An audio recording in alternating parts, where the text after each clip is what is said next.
গাজায় ইসরায়েলের বর্বর হামলায় প্রাণ হারিয়েছে একই পরিবারের 6 ভাই, যাদের মধ্যে 10 বছর বয়সী এক শিশুও রয়েছে। যুদ্ধের শুরু থেকেই ক্ষুধার্ত গাজাবাসীর জন্য খাবার ও ওষুধ সংগ্রহের কাজ করত তারা। রোববার দেইর আল বালায় তাদের গাড়ি লক্ষ্য করে হামলা চালায় ইসরায়েলি সেনারা।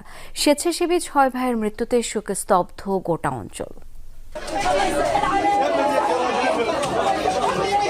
আল আকসা হাসপাতাল থেকে বডি ব্যাগে করে বের করে আনা হলো একে একে 6টি মরদেহ। পাশাপাশি নিথর পড়ে থাকা শরীরগুলো আপন 6 ভাইয়ের। সবচেয়ে বড় জনের বয়স 34 আর সবচেয়ে ছোট ভাইটি 10 বছর বয়সী। গাজায় ইসরায়েলি আগ্রাসনের শুরু থেকেই স্যুপ কিচেনের স্বেচ্ছাসেবী হিসেবে কাজ করছিল তারা। খাবার ও ওষুধ সংগ্রহ এবং তা সরবরাহ করত অসহায় ফিলিস্তিনিদের মাঝে। রোববারও খাবার বিলানোর কাজ